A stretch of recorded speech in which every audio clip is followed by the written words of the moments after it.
Hindi na ubos. Kapatid, anong meron ka para hindi ka maging alipin ng magiging trabaho? Anong meron ka? May ibinigay sa atin, bawat isa sa atin, binigyan tayo ng Panginoon. May gift sa'yo. Anong meron ka? Pagyayamanin ni Lord yan. Huwag mong sabihin, wala akong pera. Ano ang binigay ni Lord sa'yo? Magiging tagapamahala ka. Magaling kang kumanta, i-improve ng Panginoon yan. Magaling kang tumugtog, i-improve ng Panginoon yan. Pagyayamanin yan. Kailangan lang, kapatid, alam mo kung ano ang purpose mo. Kung ang purpose mo para sa iyo lang, hindi ka magiging successful. Pero kung ang purpose mo para maging kapurihan ng Panginoon, kapatid, naka-align ka sa gusto ni Lord. Napakabuti ng Panginoon. Kaya nga may bilin si Lord sa atin. Napakaganda ng bilin niya para hindi tayo maligaw, mga kapatid. Kasi naliligaw tayo eh. Ano ang bilin niya? Sa Mateo 6, versikulo 33. Siguro naman lahat tayo alam na natin ito. Ang sabi ng salita, ngunit hanapin muna ninyo ang paghahari ng Diyos at ang kanyang katuwiran. At ang lahat ng bagay na ito, idaragdag sa inyo. Pero anong inuuna natin, mga kapatid? Yung dagdag. Trabaho muna tayo. Pasok tayo ng trabaho para meron tayo pagkain. Galing, ni kapatid. Kaya ako magtatrabaho kasi may gusto akong bilhin. Marami tayong gusto. Yan ang offer ng mundo. Para bakit? Bakit kaya in-offer ng mundo yan? Yung gusto mo muna yung mauna. Para hindi tayo makapaglingkod sa Panginoon. Para yung pagiging pamamahala mo, huwag mapunta sa iyo. Aagawin ni Lord yung dapat na para sa... Aagawin ng demonyo na ibinigay ng Panginoon na dapat sa iyo, yung pamamahala. Kapag ikaw nagkaroon ng pamamahala, binigyan ka ng kapamahalaan, kapatid, hawak mo ang oras mo. Pag tinawag ka ng Panginoon sa gawain, anytime, welcome ka. Kasi bakit? Yung pamamahala mo, naka-ready ang heart mo para ibigay kay Lord ang oras mo. Pero lahat tayo, karamihan sa atin, nalimlang. Hindi po pwedeng sabihin natin kaya kayo pastor nagbi-business kasi meron kayo. Kami, wala, hirap kami. Hindi, kapatid, nagsimula kami sa wala. Totally wala. Pero may Diyos. Kaya kailangan lang kung ano yung ibinigay na kapangyarihan ng Panginoon, binigyan tayo ng tinatawag na gift, gamitin natin. Kasi pag hindi mo ginamit, kapatid, tanungin ko kayo, kung kayo ay 25 years old, nakapag-apply ng trabaho, pagdating ba na 50 years old, tingin mo kaya aasenso ka na? Hindi. Baka kulang pa nga, lalo na kung dito ka magtatrabaho sa Palawan. Kasi iba ang rate dito sa rate ng Manila. Sa Manila, mga almost 600 per day. Dito, 400. Pag may asawa, may anak, nag-aaral, bahay-bahay, kuryente, hindi na kasya. Alam ng Panginoon na mababaon tayo pag tayo naging empleyado. Kaya binigyan tayo ng wisdom para mamahala. Mga kapatid, mga anak na mga gagraduate, huwag kayong magpalinginan sa diablo. Gamitin niyo yung wisdom na ibinigay sa inyo ng Panginoon. Iaangat kayo. Pag naging empleyado kayo, slave kayo, kapatid, ibinenta niyo yung oras mo. Ang sabi ni Lord, unahin mo muna siya kasi i-guide ka niya. Hindi ka niya pababayaan. Ang sabi ng salita, sa Kawikaan 3, versikulo 13 hanggang 15, mapalad ang taong may karunungan at pang-unawa. Higit pa ito sa pilak at ginto at sa anupamang mga mamahaling bato. Walang anumang bagay ang maaaring ipantay dito. Mga kapatid, ang wisdom na ibinigay ni Lord, grabe ito. Kailangan nyo lang, mga kapatid, pagbulay-bulayan. Pag pinagbulay-bulayan nyo to, 5 years from now, ginawa nyo na ang gusto ng Panginoon, yung success, hindi imposibleng mangyari sa inyo. Kung kayo ay empleyado ngayon, mga kapatid, okay lang yan. Pero panghawakan nyo na ang salita ni Lord, babaguhin niya ang buhay mo. Paggamit tayo kay Lord, huwag nyong hayaan na pagdating ng Sunday, aagawin na naman yung oras na dapat ay para sa Panginoon. Mga kapatid, pagdating ng Sunday, dapat excited tayo. Hindi yung parang napilitan lang kayong pumunta rito. Na masabi lang na umattend. Mga kapatid, kapag nasa gawain ka at naintindihan mo na ang salita ng Panginoon, pag oras ng gawain, hindi ka mapapakali. Alam niyo mga kapatid, kapag Sabado may gawain kami sa Bangkaw, ang starting namin ay alas 6. Pero pag Sabado kasi, pasahod, magpapasahod kami sa tao. Pero pagdating ng alas 5, hindi na ako mapakali. Hindi pa po ganun kadami ang mga uma-attend sa Bangkaw. Ang marami doon, lamok. Puro agad kami ng lamok. Pero meron naman kami nilalagay na pinapahid. Pero excited ako. Kaya kahit hindi pa dumarating ang misis ko, kasi pag Sabado, day off niya. So pag Sabado, pagdating ng hapon, pupunta siya para pagpasahod. Sa sobrang excited ko, iniiwanan ko na yung tindahan. Bahala muna kayo dyan. Kasi bakit? Baka malate ako. Kahit mailan-ilan lang ang dumating, okay lang yan. Ang mahalaga, ginagawa mo ang kalooban ng Panginoon. Ano ang point ko? Nagagawa ko yung bagay na makapaglingkod kay Lord. Kasi bakit? Hindi ako tali sa oras. Ibig sabihin, kung ako empleyado, hindi ako makakaalis. Kailangan tapusin ko yung oras. Pero dahil binigyan ako ng kapamahalaan ng Panginoon, o aalis na muna ako. Kasi bakit? Priority, the Word of God. Amen? Palakpakan natin si Lord, mga kapatid. Ang sabi ng salita, nais ko pong i-share sa inyo ito, very excited ako, lalong-lalo na sa mga kabataan. Kapag narinig nyo to, kapatid, hindi kayo maliligaw. Nakasulat sa Bible, basahin nyo. Hindi kayo laborer. Manager kayo. Sa mga nanay, tatay, hindi pa huli ang lahat. Tagapamahala tayo.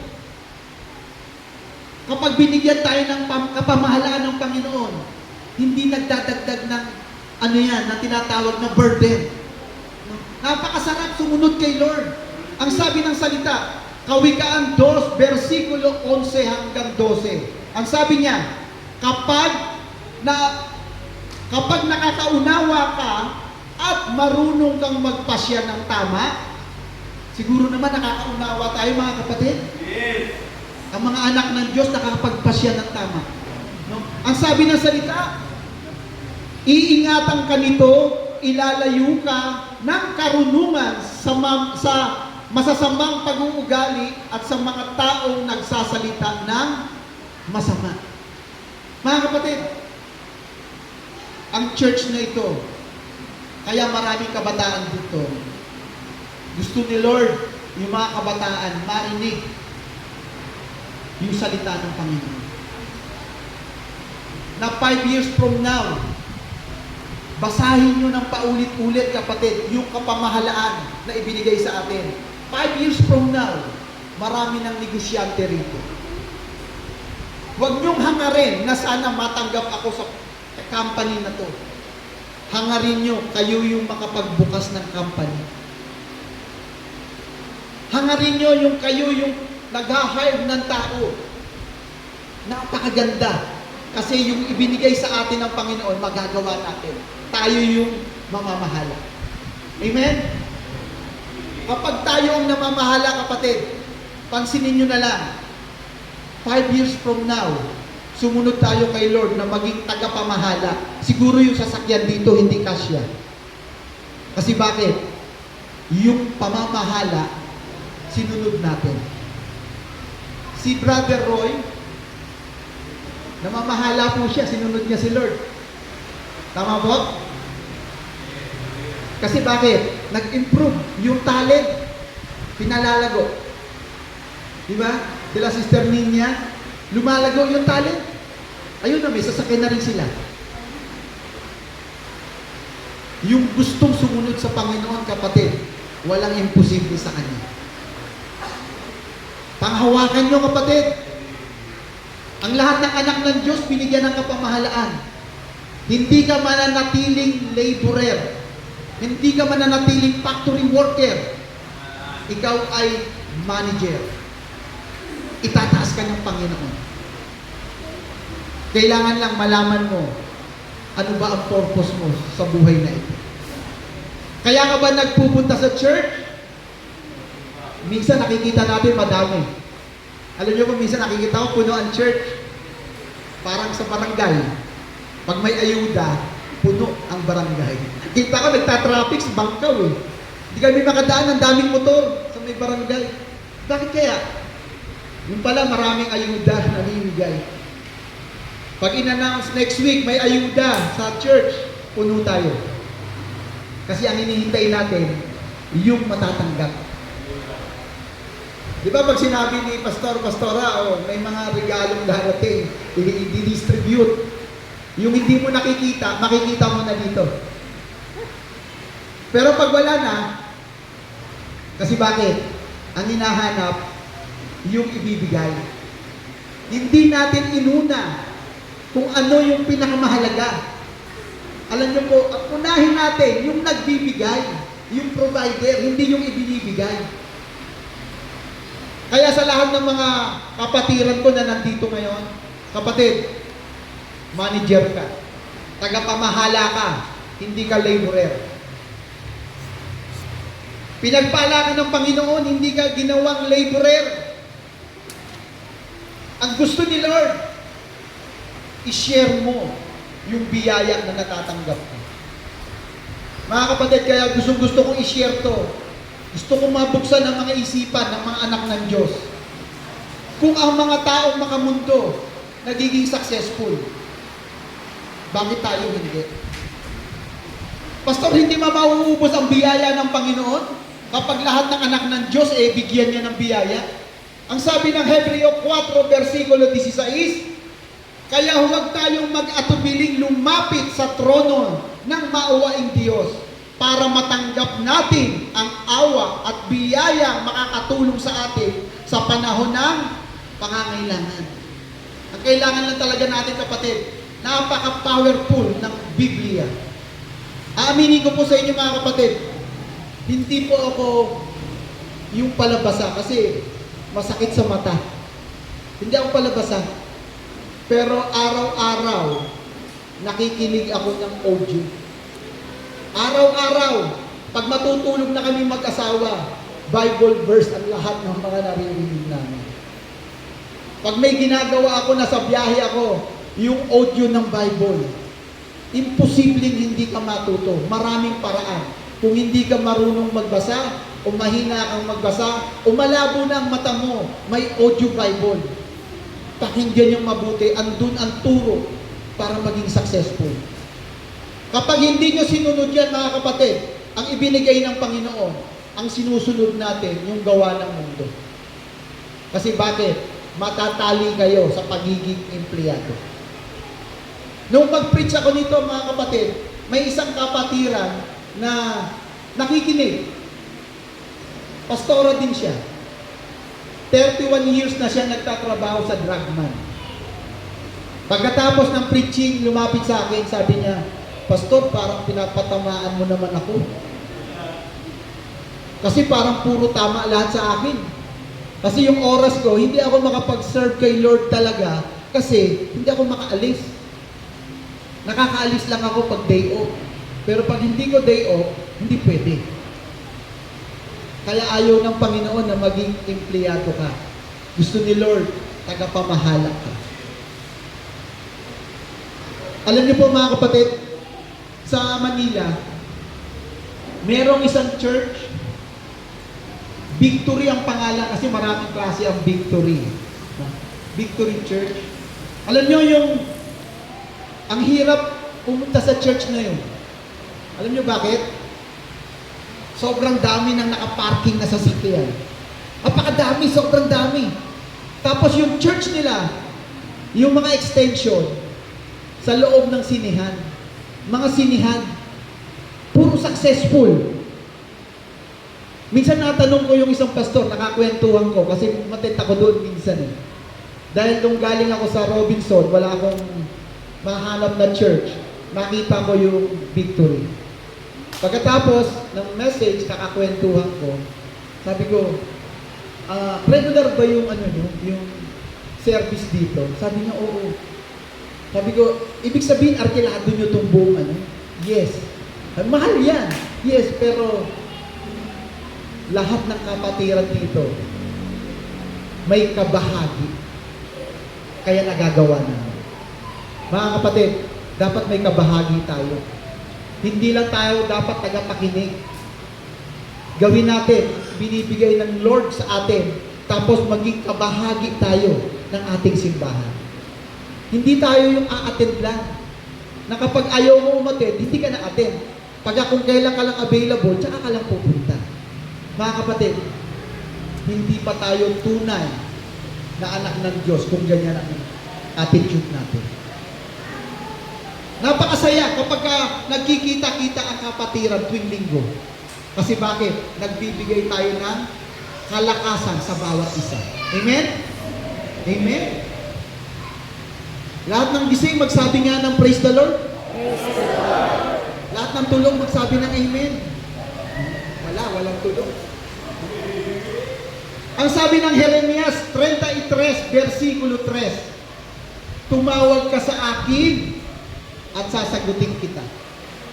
Tumatawag ba tayo sa Panginoon, mga kapatid? Alam nyo, sa aming mag-asawa, lagi namin na pag-uusapan yun. Kasi may mga tinatawag kaming payment bill.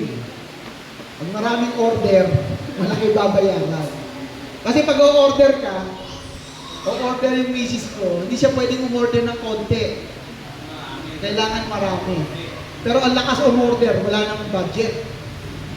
Pero ang lagi sinasabi, si Lord, tawag tayo kay Lord. Alam niyo mga kapatid, nakakatuwa. Hindi pa pumalya si Lord sa amin. Ang kailangan lang talaga natin tumawag. Hindi ka tumatawag kay Lord, paano siya sasagot? Minsan sabi ng misis ko, umorder ako, napakalaki. Ang laman lang ng bank account ko natira 6,000. Ang babayaran natin to almost 200,000. Paano ba to? Ditawag tayo kay Lord. Alam niyo mo nakakatuwa. Kasi bakit? Yung araw na yung unexpected, yung sales, hindi mo masabi, paano mangyayari yun? May Diyos tayo. Alam niyo po, napakasaya kapag may Diyos ka. Kasi yung Diyos natin, nakakapagsumbong tayo sa Kanya. Nakakahingi tayo ng payo. At higit sa lahat, nakakapaglambing ka. Kayo po ba ay naglalambing sa Panginoon? Yes. Dapat marunong ka Kung sa tatay mo, nakakapaglambing ka eh. How come kay Lord? Siya ang nagbibigay ng lahat ng bagay. Alam niyo po mga kapatid, maaaring sabihin niyo, Pastor, kaya niyo lang nasasabi yan. Kasi nga, meron kayo. Masarap magpuri kay Lord kapag ang labi mo ay basang-basa ng mga taba, ng mga pagkain. Masarap magpuri kay Lord kapag ang rep mo, pagbukas mo, halos hindi mo maisara kasi punong-puno. Pero Pastor, kapag bitak-bitak ang labi mo, ang kinakain mo'y tuyo, ang laman ng rep mo ay uling dahil para hindi mangamoy. Nakakapagpuri ka ba? Alam niyo ba, mga kapatid, sabi nga ng aking kabiyak kanina, anuman ang sitwasyon, maganda o pangit, dapat lagi tayo nagpupuri. Amen? Palakpakan natin si Lord. Hallelujah. Hallelujah. Ang sabi ng Kawikaan 10, versikulo 22, ang pagpapala ng Panginoon ay nagpapayaman at hindi niya ito dinadagdagan ng anumang kalungkutan. Alam niyo ba mga kapatid, pag alam mo ang purpose mo sa buhay mo, pag ang blessing dumating sa'yo, ang daming maaambunan. Amen? Pero kung ang purpose mo, mamahala At lahat ng darating sa iyo ay puro sa iyo lang, kalungkutan ang aabutin mo.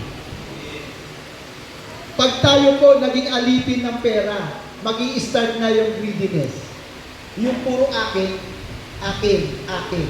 Pero kapag ang Word of God ang sinusunod natin, ang saya mong magbigay. Walang ka-effort magbigay. Pag sinabing magbibigay, kailangan ng church, walang ka-effort. Bakit kaya, pastor, walang ka-effort kung hindi ka hirap? Kasi alam mo, lahat ng biyaya na dumarating sa iyo, hindi ikaw yun. Bigay yun ni Lord. Amen? Amen. Alam niyo po mga kapatid, para walang ka-effort magbigay, imaginein mo, kapag ang wallet ng isang tao ibinigay sa iyo, puno ng laman, tapos sabihin sa iyo, kumuha ka ng pera dyan kahit magkano para makapagbigay ka sa church. Kaya mo bang magbigay ng marami? Kaya? Bakit? Hindi ko naman pera yung bibigay ko eh. Di ba? Ganon si Lord. Siya ang magbibigay sa atin nang higit pa sa pangangailangan natin. Sobra-sobra kung magbigay si Lord para magamit tayo sa gawain ng Panginoon. Amen? Yun ang advantage kapag umaatid ka ng church. Naririnig mo yung magandang plano ng Panginoon para sa buhay mo. Pero kung hindi ka umaatid ng church, ano maririnig mo? Yung problema ng mundo. Yung problema ng mga gobyerno. No? Yung marites ng kapitbahay mo. Ano mangyayari pag problema ang narinig? Manghihina ka. Latang-lata ka. Buong isang linggo, stressful ka. Pero ngayon narinig mo ang salita ng Panginoon, manager ka. Hindi ka ginawang laborer. Kung laborer ka ngayon, aahon ka, kapatid. Aahon ka. Manager ka, sabi ni Lord yan, hindi ako may sabi. Ako, kapatid, ini-enjoy lang namin yung ibinigay ni Lord sa amin. Ang sabi ni Lord, manager ka. Yes, Lord, manager kami. Ima-manage namin ang mga bagay na ipagkakatiwala mo sa amin. Pagkakatiwalaan kayo ni Lord. Hindi, mga kapatid, lahat ng anak ng Diyos, mayaman. Mayaman ang tatay natin. Ang kailangan lang, alam mo kung ano ang purpose mo.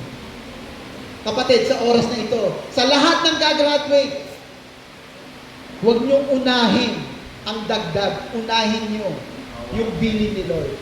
Maging manager kayo. Napakasarap. Kapag manager na ang lahat ng mga anak ng Diyos dito, kapatid, hindi tayo kasya rito. Masikip na to. Kaya lang maluwag dito. Kasi kakaunti pa lang yung sumusunod sa kalooban ni Lord. Sunod tayo sa kalooban ni Lord, lalo na sa mga malapit ng graduate. Sunod tayo, kapatid. Huwag nating sayangin. Ang sabi ng Juan 1, versikulo 16, ang sabi ng salita, sa kasaganaan ng kanyang biyaya, sabi niya, ay tumatanggap tayong lahat ng sunod-sunod na pagpapala. Hindi niya sinabing tumanggap tayo ng isang pagpapala. Sunod-sunod, mga kapatid. Tandaan niyo lagi, hindi natin kayang ubusin ang biyaya ng Panginoon. Pag dumating sa iyo ang biyaya, kapatid, i-share mo. Kaya ko isinishare yung message na ito.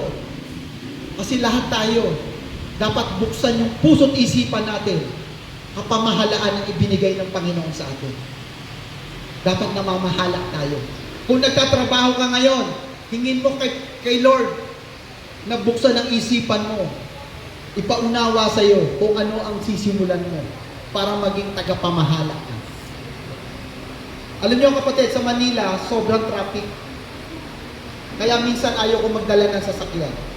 Papunta ako ng monumento, sobrang traffic. Kaya ang ginawa ko, nag-jeep na lang ako. Pagsakay ko ng jeep, wala talaga magagawa. Ang andar, napakabagal. So para hindi ako mainit, kinausap ko yung driver. Sabi ko, brother, anong oras ka lumalabas ng garahe pagka umaga? Sabi niya, 4:00. Kasi hindi pa masyado pa-traffic. Kasi ang biyahe niya papuntang Divisoria. Sabi ko, kumusta naman yung biyahe mo ngayon? Sabi niya, pag ganitong oras na, alas 7, alas 9, rush hour, lugi sa gasolina. Eh sa anong oras ka gagarahe? Mga alas 9 na to, o alas 10, para mahabol ko yung boundary. Pero matanda na siya. Sabi ko, ilang taon ka na nagdadrive? Sabi niya, matagal na. Sabi niya, 17 years old. Nagdadrive na ako eh. Eh ngayon, 65. So 40 years na higit. Sabi ko, pero sa'yo na yung jeep. Hindi, naglalabas lang ako. Mga kapatid, sabi ko sa kanya, masipag ka, tsaka matyaga ka. Pero bakit kaya ganun? Tingin nyo mga kapatid, katulad ba kayo ng driver? Masipag, madaling araw lalabas, gabi na uuwi, pero ang buhay ganun pa rin. Kasi bakit? Wala ang salita ng Panginoon. Kapag wala ang salita ng Panginoon, kapatid, mai-stuck kayo sa kalagayan na hindi naman dapat ganun ang kalagayan natin. Ang gusto ng Panginoon, mga kapatid, maayos ang buhay natin. Nakakapagpuri kay Lord. Pero alam niyo po, karamihan sa jeepney driver, o siguro kung meron kayong asawa rito na tricycle driver, pag oras ng pagsamba, hirap pumunta. Kasi bakit? Uunahin ang trabaho. Kaya hindi tayo nakakarinig ng salita ng Panginoon. Naaagaw yung pribilehiyo na dapat nai-enjoy natin. Kaya mga kapatid, napakahalaga na huwag masayang ang pag-attend natin dito. Dapat na-apply natin sa ating buhay. Amen? Amen? Malapit na rin po ako matapos. Parang galit si pastor, no? Nagsesermon. Hallelujah. Ang sabi ng salita sa Filipos 4, versikulo 19, at buhat sa hindi, mauubos na kayamanan ng Diyos. Ibibigay niya ang lahat ng inyong kailangan sa pamamagitan ni Kristo Jesus. Alam niyo mga kapatid, napakahalaga na ang salita ng Diyos naiintindihan natin. Kasi pag hindi natin naiintindihan, alam niyo po, papasok lang kayo dito sa church, pagkatapos, lalabas kayo na parang walang nangyari. Amen? Alam niyo po ang sabi ng Santiago 1, versikulo 23. Pwede pong ilagay natin sa Tagalog para maintindihan natin lahat, basahin natin lahat. Santiago 1, versikulo 23. Ang sabi ng salita, huwag lang kayong maging tagapakinig ng salita ng Diyos, kundi sundin ninyo ang sinasabi nito. Bakit, Lord? Dahil kung hindi dinadaya nyo ang inyong sarili. Ibig sabihin mga kapatid, kahit anong pakinig, anong basa, kung hindi natin isinasabuhay, useless. Useless po. Baliwala. Kasi bakit? Tagapakinig lang tayo. No? Bago po ako magtapos, gusto ko kayong bigyan ng share. Nakakita na po kayo ng mga bibe. Yung bibe. Diba? Mga pato, bibe, diba? Alam niyo yung mga bibe, grupo ng mga bibe. Nakikita nila yung agila, lumilipad sa taas. Ang taas ng lipad, inggit na inggit yung mga bibe. Gusto rin nilang lumipad. Kaya one time, nung bumaba yung agila sa lupa, kinausap ng leader na bibe yung agila. Ang sabi ng leader na bibe, agila, ang galing mong lumipad sa taas. Pwede mo ba kaming turuan? Ang sabi ng agila, dahil hindi madamot, sige, turuan ko kayo. So yung grupo ng bibe, 12, tinuruan sila. Sabi, tatakbo kayo, tapos kakampay yung pakpak. So, ginawa nila. Nag-start sila ng umaga, tanghali na hindi pa nakukuha, hindi pa sila nakakalipad. Pero pagdating ng 1:00 hanggang 3:00, nakalipad na sila. Natutunan na nilang lumipad. Yung mga bibi lumilipad na, nakakasabay na sa agila. hanggang umabot na yung alas 6. Ang galing na nilang lumipad. Paikot-ikot na sila. Tapos, pagdating ng alas 6, bumaba na silang lahat. Sabi ng Agila, o marunong na kayo ha? Marunong na kayo lumipad, sanay na kayo. So sabi ng mga bibi, oo, salamat Agila sa pagtuturo mo sa amin. Matyagang pagtuturo, natuto kami. Pero, umalis si Agila. Ang naiwan yung 12 bibi. Sabi ng leader, sa layo ng nilipad natin, ang layo na ng bahay natin. No? Gabi na. Gagabihin tayo pag-uwi. Simulan na nating maglakad para makarating tayo sa bahay natin. Ano pong nangyari? Ang Agila, nakalipad, umalis. Pero yung mga bibi nangonsumi, gabi na daw. Maglalakad pa sila para makauwi. Mga kapatid, tinuruan. Pero ano ang point? Hindi isinabuhay. Ganun po tayong mga tao.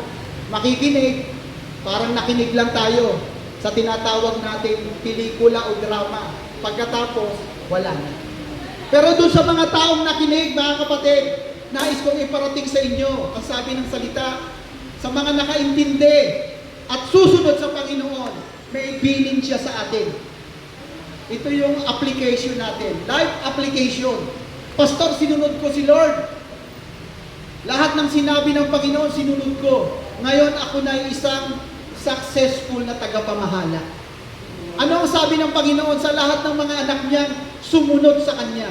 Ang sabi ng salita, Deuteronomy 8, versikulo 18. Ang sabi ng salita, pero alalahanin ninyo na ang Panginoon Diyos na inyong Diyos, ang siyang nagbigay sa inyo ng kakayahang maging mayaman.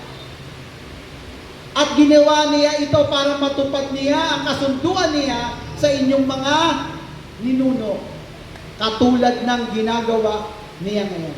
Mga kapatid, kapag dumating na yung time na kayo successful na huwag tayo makakalimot sa ating Panginoon. Laging i-honor natin ang tagumpay natin galing kay Lord. Hindi dahil magaling ka, hindi dahil madiskarte ka, hindi dahil masipag ka. Lahat ng biyaya na tinatanggap natin, sa bahay man, successful kayo, sa hanap buhay nyo, successful kayo, lahat yan, biyaya yan ni Lord. Wala tayong magagawa pag hiwalay sa Panginoon. Patuloy tayong lumapit kay Lord every Sunday. Maging excited tayo makarinig ng salita ni Lord. Every Sunday, dream mo na pag Sunday na, pagising mo, excited ka kasi bakit? Makakarinig na naman ako ng kalakasan mula sa Panginoon. Amen? Palakpakan natin si Lord. Hallelujah. Hallelujah.